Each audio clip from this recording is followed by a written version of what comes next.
That vehicle. He points at Daddy's truck like it's personally offended him. Is that yours? I look up from the Sierra Denali's front tire. Pressure's low again. Third time this week someone forgot to check. Yes, sir. The man standing over me drove in about 2 minutes ago. Bentley Continental GT, sequin blue with the chrome wheels, the kind of car that announces itself before the driver even steps out. And he stepped out like he owned the morning. It's in the premium row, not a question, an accusation. I know. I wait for him to fill the silence. Most people can't help themselves. This one is no different. This is a luxury dealership. Each word comes slow, deliberate, like he's not sure I understand English. That thing is not appropriate for the customer-facing area. I stand up, brush the dust off my knees. My work boots scrape against the concrete. Flannel shirt wrinkled from crouching.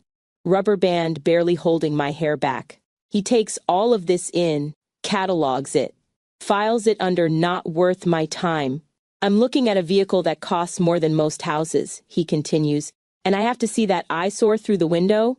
French cuffs flash in the morning sun, gold cufflinks, hair that perfect shade of silver at the temples that certain men pay stylists to achieve.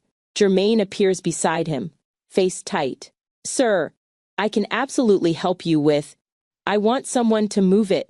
The man cuts him off, doesn't even look at him. Now, before I consider spending my money here, Germaine looks at me.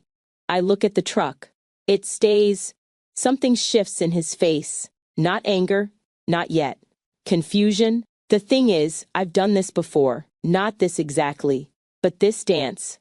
The moment someone looks at my clothes, my truck, my calloused hands and decides they know my story. I'm sorry, he says. Did you just... I said it stays. But Germaine here would be happy to show you anything on the lot. His voice drops. Quiet in that way expensive men get quiet when they're about to remind you of your place. I don't want a selection. I want that truck removed. And I want to speak to whoever is responsible for allowing this on a professional lot. He gestures at me, at my boots, at the rubber band in my hair. This is a business, not a charity parking lot. The lot goes silent. I can feel everyone watching. The salesman washing the Escalade has stopped mid-stroke. The office manager watches from the showroom window, phone already in her hand. The new girl looks like she might cry. Everyone waiting, no one speaking. Daddy used to say character isn't what you do when everyone's watching. It's what you do when you think no one important is in the room. So I let him keep talking. Let him show me exactly who he is. What's your name? He's looking at me now. Not Germaine. Me. Nola. Nola. He repeats it like testing something sour. Well, Nola, I'm considering a $115,000 purchase. A Yukon Denali Ultimate. Fully loaded. He lets the number hang in the air. Your truck, and frankly your appearance, is affecting my experience as a customer. I want to speak to the owner. Germaine makes a sound behind him. Half cough, half something else. The owner? I keep my voice level. Yes. The owner. Whoever runs this place. I assume there's someone with actual authority here? What would you say to the owner? If they were here? He laughs. Short, dismissive. I'd say your hiring practices need review. Your lot presentation is amateur at best, and you might want to consider removing employees who make customers uncomfortable. Employees like me.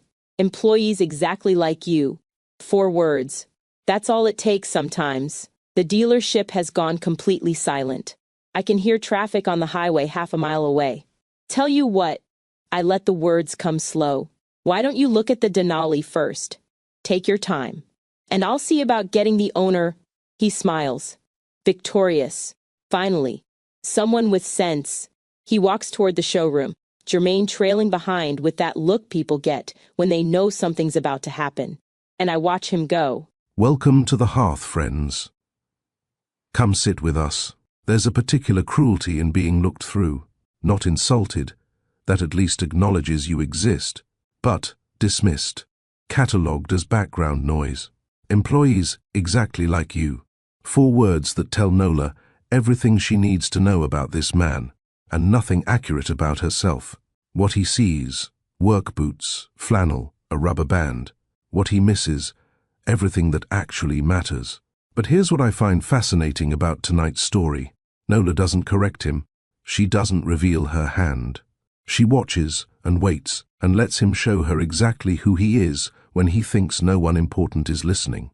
Tonight, Nola Holbrook shares what happens when the person you dismiss turns out to hold everything you want.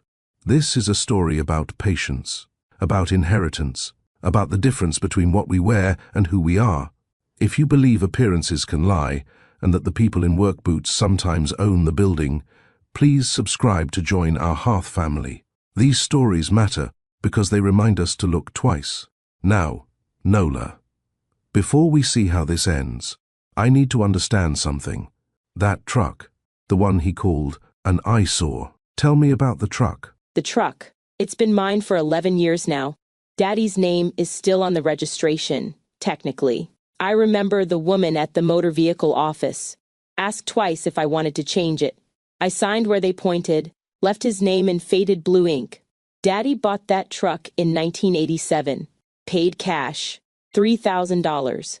Everything he had left after the shop accident that took 2 of his fingers. He started Holbrook Motors with what remained. 4 employees that first year. 2 service bays. A lot that could hold maybe 30 vehicles if you parked them close. Now it's $400 million in annual revenue. 12 locations across 4 states. But the truck stayed.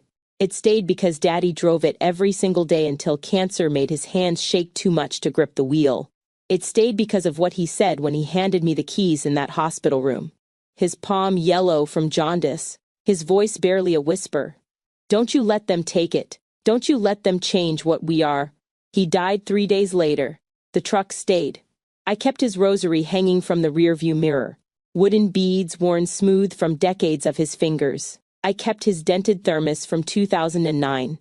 I kept his habit of walking the lot every morning before anyone else arrives. And I kept his test. Letting people reveal themselves when they think I'm nobody, it's become protection, information, a way of knowing who deserves to know who I really am. Maybe it's kept me safe. Maybe it's kept me lonely too. But I can't stop doing it. That Tuesday morning started the way they all do. 5:45 alarm. Cold water on face. Coffee in Daddy's dented thermos. Pull into the lot at 6:15. Premium row, where the truck always goes. The salespeople know not to say anything. Jermaine tried once, back when he was new. He figured it out. The morning was quiet, routine, ordinary, and then the Bentley pulled in. Daddy never talked much about the accident. Just said the machine didn't care how careful you were. Said he was lucky it was only 2 fingers, left hand, index and middle, gone at the second knuckle. The settlement should have been 10 times what they gave him. But Daddy didn't fight it, didn't sue, didn't make noise. He just took what they offered and built something they never saw coming. I was 7 years old when he brought the truck home. Remember standing in the driveway, watching him climb out, watching him run his good hand along the hood like he was touching something sacred. This is ours now, he said. Nobody can take this from us. I didn't understand what he meant. Not then. Those first years were hard. I remember Daddy coming home with grease under his nails and exhaustion in his eyes. Remember Mama counting coins on the kitchen table. Remember the phone ringing with calls he didn't want to answer. But he kept going, kept building, kept driving that truck to every meeting, every bank, every investor who told him no. The no's turned to maybes. The maybes turned to yeses. 1 location became 2, 2 became 5. By the time I graduated high school, Holbrook Motors had 8 locations. By the time I finished business school, it had 10. Daddy never changed. Never traded up. Never bought himself a fancy car or a bigger house. Just kept driving that truck, kept wearing those overalls, kept reminding everyone where he came from. The day we forget, he'd tell me, is the day we become the people we used to hate. He drove that truck until the cancer made it impossible. I watched his hands shake on the wheel those last months. Watched him grip tighter, fighting for every mile. The day he finally admitted he couldn't drive anymore was the day I knew he was dying. Not when the doctors told us, not when the treatment stopped working, but when he handed me those keys, that's when I understood. His palm was yellow, his fingers trembled, but his eyes were clear, You take it now. And you remember. I remember, Daddy. Every single day. The truck became my inheritance. Not just metal and rust, but everything it represented. Every sacrifice. Every early morning. Every no that he turned into a yes through sheer stubborn will. I kept his routines too. Walking the lot before sunrise. Checking the vehicles myself. Knowing every employee by name. Their families, their struggles, their stories. Jermaine started here washing cars 15 years ago. Now he manages the premium floor. His daughter's in her junior year at a good university, paid for by the scholarship fund Daddy started in '94. The office manager, her husband was diagnosed last spring. Pancreatic. Stage 3. The insurance covered most of it, but most isn't all. I covered the gap. Quietly. Didn't need anyone to know. The salesman who washes the cars on slow days, he did 3 years in prison before Daddy hired him. Gave him a chance nobody else would. 15 years now. Never missed a single day. The man in the Bentley doesn't know any of this. Doesn't know that truck has carried every one of these people at some point. Jumper cables at midnight when someone's car died. Moving boxes when someone couldn't afford movers. Once, a grandmother to the emergency room when the ambulance was 20 minutes out and we didn't have 20 minutes. He saw rust and age and something that didn't belong in his world. He saw an eyesore. But that truck has done more good than every Bentley ever made. I've tested people before. Let them reveal themselves when they think I'm nobody. Most of them fail. They see the work boots and the flannel, and they make their assumptions. Some people surprise me. Treat me with respect regardless of what I'm wearing. Those are the ones I want to do business with. Those are the ones who get to know who I really am. The man in the Bentley made his choice. Quick and clean and certain. So when he pointed at Daddy's truck and called it an eyesore, he wasn't just insulting metal and rust. He was telling me exactly who he was. And I was listening. I watched him from across the lot. The way he surveyed the vehicles. The way his eyes moved from car to car, calculating, assessing. Not the way a buyer looks. The way an inspector looks. Someone searching for flaws. His gaze landed on the truck. Stayed there. I saw his lip curl before he even started walking toward me. I was still crouched by the Denali. Tire pressure gauge in hand. Doing the work that needed doing, same as every other morning. He stopped about 10 feet away. Adjusted his cuffs. Cleared his throat. Excuse me. Not a question. A command? I looked up. Shielded my eyes from the morning sun behind him. He was tall. 40-something. Suit that cost more than most people's monthly rent. Every detail precise. Calculated. The gold cufflinks. The silver temples. The shoes polished to a mirror shine. But there was something else too. Something underneath the performance. A tension in his jaw. A tightness around his eyes. This wasn't a man at peace with himself. That vehicle. He pointed at the truck like it had personally offended him. Is that yours? Yes, sir. It's in the premium row. I know. He waited for me to explain. To apologize. To scramble up and promise to move it immediately. I didn't. The silence stretched between us. 5 seconds. 10. I could see it bothering him. The way his weight shifted. The way his fingers flexed. This is a luxury dealership. Each word slow. Deliberate. That thing is not appropriate for the customer-facing area. I set the tire gauge on the Denali's running board. Stood up slowly. Brushed the concrete dust from my knees. I'm looking at a vehicle that costs more than most houses, he continued. And I have to see that eyesore through the window? The truck stays where it is. Something flickered across his face. Confusion. Then irritation. Then something harder. He wasn't used to hearing no. Jermaine appeared from the showroom. I could tell from his walk that he'd been watching, waiting to see if he needed to intervene. Sir, I can absolutely help you with.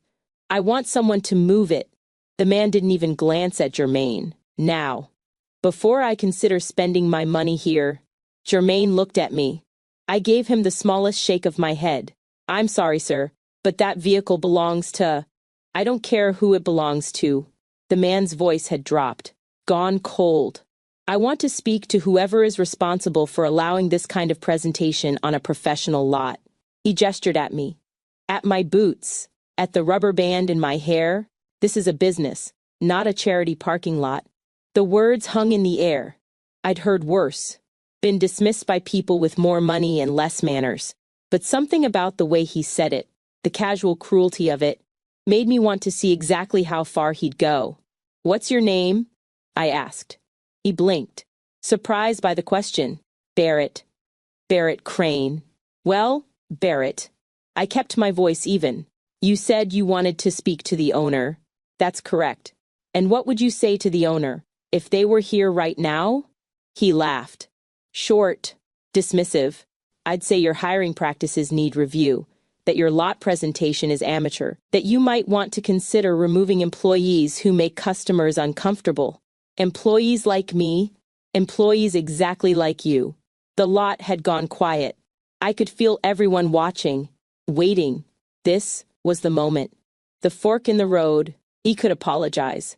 Could recognize that he'd gone too far. Could show me something human underneath all that polish. He didn't. Now, he straightened his cuffs again. "Are you going to get me the owner, or do I need to take my business elsewhere?" I nodded slowly. Let the silence stretch one more beat. "Why don't you look at the Denali first? Take your time. I'll see about getting the owner." His whole posture changed, shoulders relaxing, the satisfaction of a man who'd gotten what he wanted. Finally, someone with sense. He turned and walked toward the showroom. Jermaine fell into step behind him, shooting me a look I couldn't quite read. I watched them disappear through the glass doors. Then I pulled out my phone. Friends, let's pause for a moment. That look on his face. That moment of satisfaction. He thinks he's won. Thinks he's put the help in their place, and now the real authority will come fix everything. He has no idea what's coming. But here's what makes this story different from simple revenge. Nola isn't planning to humiliate him. She's testing him, giving him every chance to be better than his first impression. He failed that test, spectacularly. Some people pass, some people don't. And Barrett Crane just showed exactly who he is when he thinks no one important is watching. If you've ever been dismissed by someone who didn't bother to look past your appearance, if you've ever waited for the right moment to reveal what you're really made of, you understand what's happening here. Please subscribe to support these stories. Share this with someone who's ever been underestimated. Now, Nola, what happens next? I scrolled to a number I kept for exactly these moments. Fenton answered on the first ring. "Miss Holbrook? I need the corporate portfolio. The one with the acquisition history and the ownership documents. Should I bring it to the showroom?" "The lot." "And Fenton?" "Yes, ma'am." "Take your time. The new girl found me before I made it to the truck." "Miss Holbrook, should I call security or the lawyers?" "Mr. Fenton always says we should call the lawyers if someone—" "It's fine." I put a hand on her arm, gentle, steadying.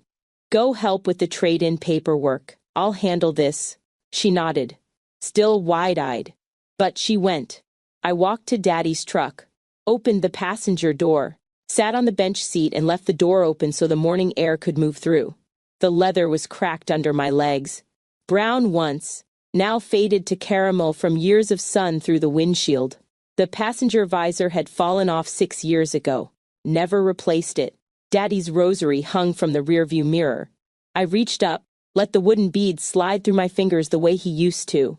The truck smelled like motor oil, like old leather, like coffee from the thermos I still filled every morning. Like him, through the windshield I could see the showroom. Could see Barrett moving between vehicles, touching hoods, checking price stickers, playing the part of a serious buyer. Jermaine trailed behind him. I could tell from his body language that he was barely holding it together. Shoulders tight, steps too quick. 15 years he'd worked here, started washing cars when Daddy was still alive. He knew exactly who I was, knew exactly what was about to happen. And he was waiting, same as everyone else. I thought about what Daddy would say if he could see this. If he could see the man in the Bentley. If he could see me sitting in his truck, trying to decide. He'd probably tell me to be kind. To remember that people are more than their worst moments. He believed that, really believed it. It's why he gave chances to people nobody else would hire. Why he saw potential where others saw problems. But Daddy also understood something else. Some people show you exactly who they are, And when they do, you should believe them. Barrett Crane had shown me plenty. The way he looked at the truck, the way he looked at my boots, the way he said employees exactly like you with that little curl of disgust in his voice. He thought I was nobody, thought my clothes and my truck and my calloused hands told him everything he needed to know. He was about to learn different. My phone buzzed. Text from Fenton. Pulling into the lot now. Where should I meet you? I typed back. Showroom. Give me 2 minutes. I sat for another moment. Let Daddy's presence fill the truck the way it always did when I was here. What do you think? I asked the empty seat beside me. Does he deserve a second chance? The rosary swayed gently. No answer. There never was. But I knew what Daddy would say. Could hear his voice in my head, rough from decades of early mornings and hard work. Watch what a man does when he thinks nobody's looking. That's who he really is. Barrett thought nobody was looking, thought he was dealing with the help, thought his money and his suit made him the authority in this situation. He'd made his choice. Now, I'd make mine. I stepped out of the truck, closed the door gently, let my hand rest on the sun-warm metal for just a moment. Through the showroom windows I could see Barrett. He'd moved past the Denali now, was leaning against a Corvette Z06, ceramic white with red interior, phone out, probably texting someone about the terrible service. Fenton's car pulled into the lot, silver sedan, nothing flashy. He stepped out carrying a leather portfolio under his arm. We met near the showroom entrance. Everything you requested. He handed me the folder, face carefully neutral, the way it always was when he knew something significant was about to happen. Acquisition records, revenue statements, ownership documentation. Thank you, Fenton. Should I come with you? No. This won't take long. He nodded, stepped back, but I saw the hint of a smile at the corner of his mouth. Everyone knew. Everyone was waiting. The showroom doors opened with a soft hiss of air conditioning. Barrett looked up from his phone. Annoyance flickered across his face when he saw me. Is the owner coming or not? I don't have all day. I walked toward him, portfolio tucked under my arm. They're here? Barrett didn't look up when I walked in. He was too busy with the Corvette, running his hand along the hood, checking his reflection in the ceramic white paint, admiring himself as much as the car. The showroom was quiet, that particular hush of expensive things and climate control. Germaine stood a few feet away, hands clasped in front of him, face carefully blank, but I could see the tension in his shoulders, the way his eyes kept flicking toward me. 15 years he'd worked here, started washing cars when he was barely 20, worked his way up to the premium floor. His daughter was in college now, scholarship from the fund Daddy started decades ago. He knew exactly who I was, had known for years, and he was about to watch this man find out. Sir, I kept my voice neutral, professional, the voice of someone who works here, not someone who owns it. Barrett looked up. Annoyance flickered across his face, then resignation. Finally, is the owner here or not? On their way, I walked closer, stopped about 6 feet from the Corvette. But I had a question first. He sighed. The sigh of a man being inconvenienced. What? That watch. I nodded toward his wrist. Not the gold cufflinks, what was underneath them. A flash of something that didn't match the rest of him. His hand moved fast. Instinctive. Pulling the sleeve down to cover it. It's a family piece. Timex, right? The Marlin automatic? Something shifted behind his eyes. Just for a second. A flicker of something. Then the mask slid back into place. Is there a point to this? My daddy had the same one. I leaned against the car next to him. Casual, like we were just talking. Gift from his father. 1952. He didn't respond, but I'd seen it. That flash of recognition, of memory, maybe even pain. The watch didn't match the Bentley, didn't match the suit, didn't match the man he was pretending to be, which meant there was another man underneath. One he was working very hard to hide. You want to know something? I kept my voice conversational. I've been doing this a long time, and I can usually tell within 5 minutes who's really here to buy and who's just here to feel important. His jaw tightened. I'm not pretending. Didn't say you were. I ran my hand along the Corvette's fender. Let the silence stretch. But I am curious. That Denali you mentioned, you didn't ask about financing, didn't ask about warranty, didn't even ask to see the interior. I pay cash. Most people who pay cash still want to sit in the seat. I met his eyes, held them, unless they're not really shopping, unless they're just looking for something to be angry about. The mask cracked. Just for a moment. I saw something underneath, not arrogance, but something more fragile. Then footsteps behind me. Miss Holbrook, Fenton's voice, steady, professional. I have everything you requested. Barrett's head turned at the name. Slow. Processing. Holbrook. He said it like he was testing the word, trying to figure out where he'd heard it before. As in, I took the leather portfolio from Fenton, held it against my chest. As in the sign out front. The color started to leave his face. Holbrook Motors. I opened the portfolio, began laying documents across the Corvette's hood. Founded 1987 by Earl Holbrook. 4 employees, 2 service bays, a gravel lot that could barely hold 30 vehicles. Another document, annual revenue. The number had a lot of zeros. Sole proprietor until his death 11 years ago, at which point ownership transferred to his daughter. I pulled out the last item, a photograph. Daddy and me at the ribbon cutting for location 8. Him in his overalls, me in a sundress. Both of us grinning like we'd won the lottery. You wanted to speak to the owner. I extended my hand. Nola Holbrook. I'm told my hiring practices need review. He didn't take my hand. He didn't move at all. Behind him, Germaine had appeared in the doorway, the office manager beside him, the new girl, others gathering, all of them watching. All of them silent. The showroom held its breath. Barrett's mouth opened, closed, opened again. Nothing came out. The man who'd had so much to say about my truck, my boots, my employees, suddenly had no words at all. Some people show you exactly who they are, and you should believe them. That's not just wisdom, that's armor.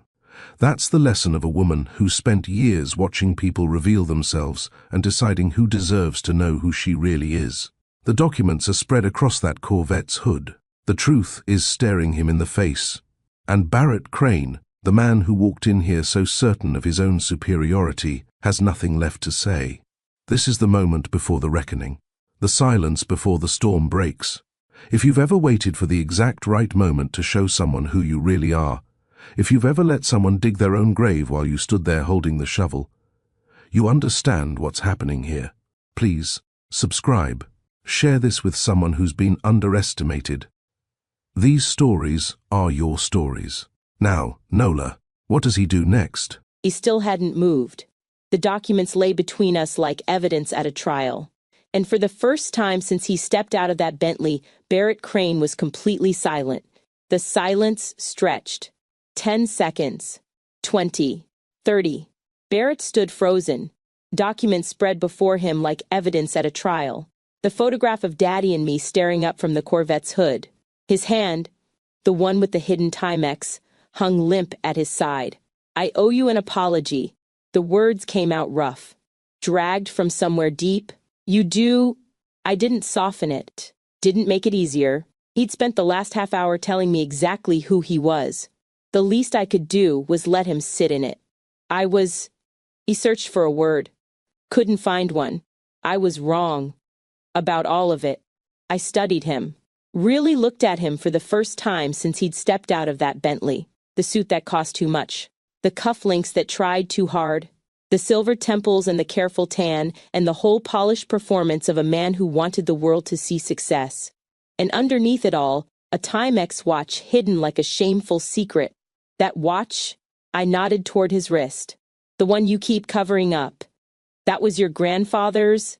He nodded. Barely. Just a small movement of his head. You hide it under your cuff. So, nobody sees. His jaw tightened. It doesn't. He gestured vaguely at himself. At the suit. The car outside. The whole construction of who he'd become. It doesn't go with the rest. With the performance?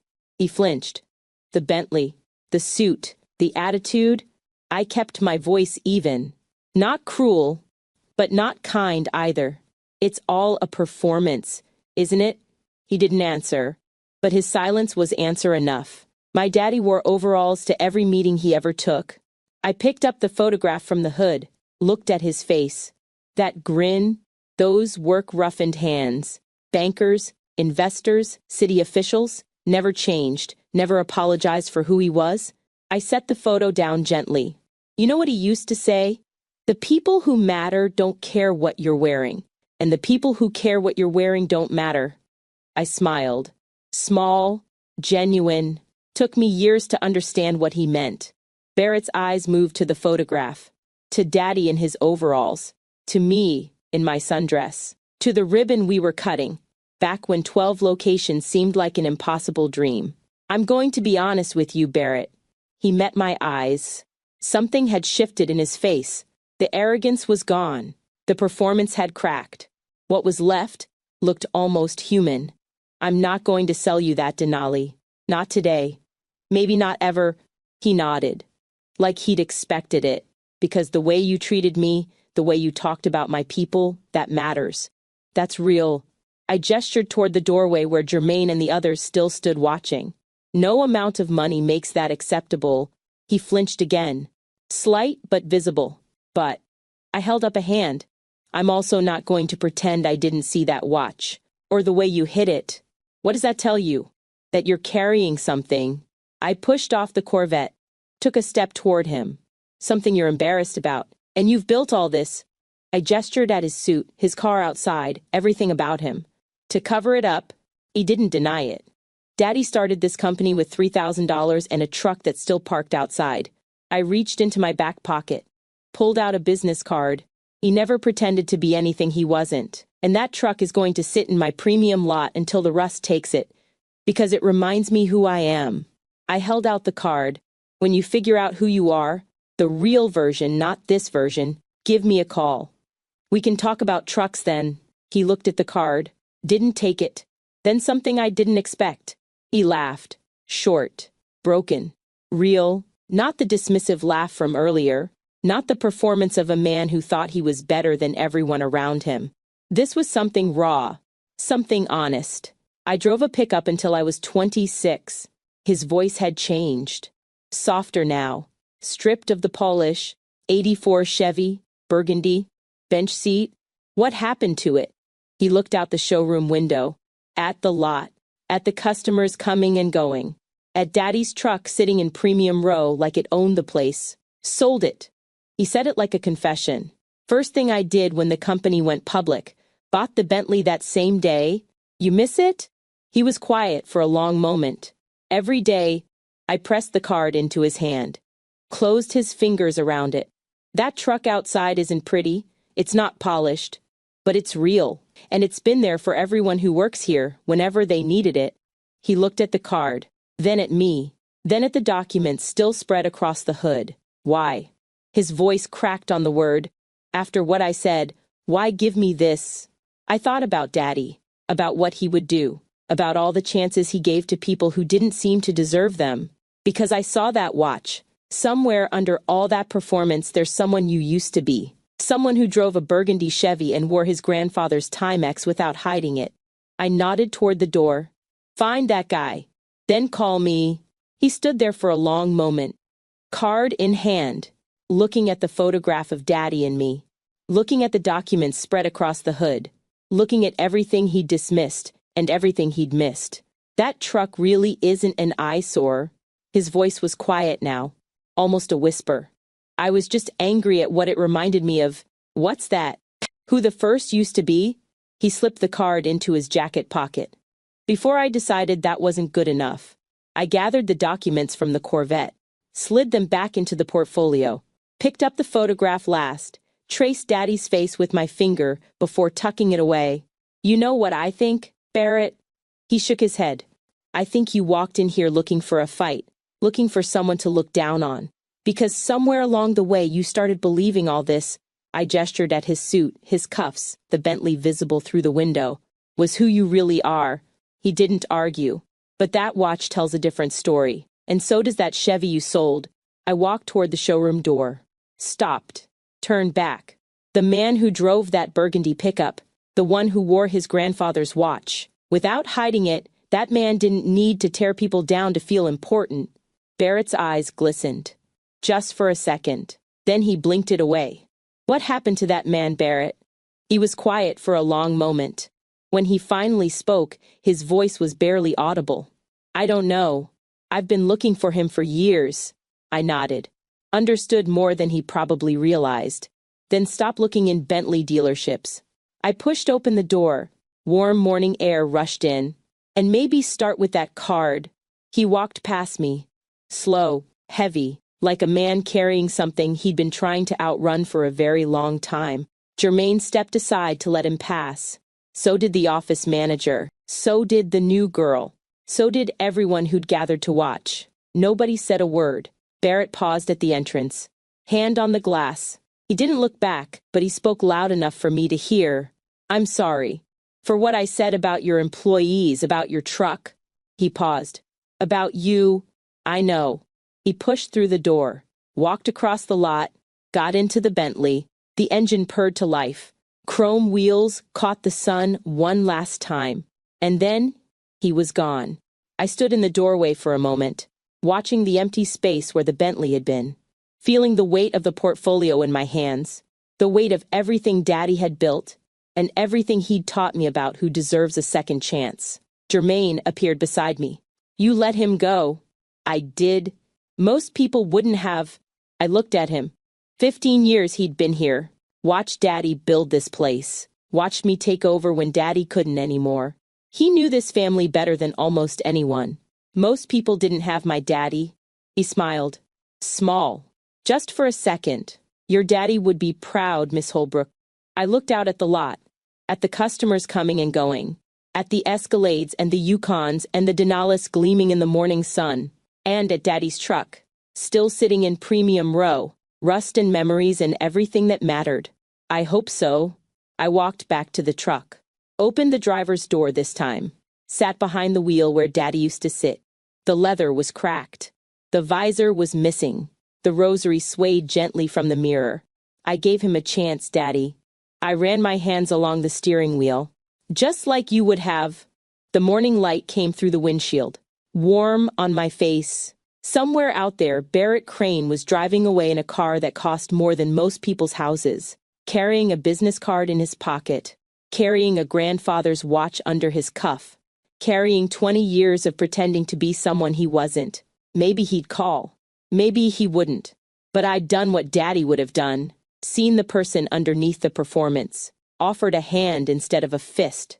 The rest was up to him. 3 weeks later, he called. Nola, before you go, I need to say something to everyone listening. The man who walked into that dealership and the man who walked out were not the same person. Not because Nola humiliated him, she didn't. Not because she proved him wrong, though she did, but because she saw something real underneath all that performance. A Timex watch hidden under French cuffs. A burgundy Chevy sold for a Bentley. A man who traded his identity for an image and missed the original every single day. That's the thing about pretending to be someone you're not. Eventually, you forget who you actually were. Nola, thank you for sharing this, for your father's memory, for that truck still sitting in premium, for having the patience to wait and the grace to offer a second chance. If this story reminded you of something you traded away, some part of yourself you hid because you thought it didn't go with who you were supposed to be, you're not alone. We've all done it. And these stories help us remember. Please subscribe if you haven't already. Share this with someone who needs to hear it. And if you have your own story of hidden identity or quiet triumph, we want to hear it. This has been another evening at the hearth. The fire is always burning, and the next story is already waiting. Good night, friends.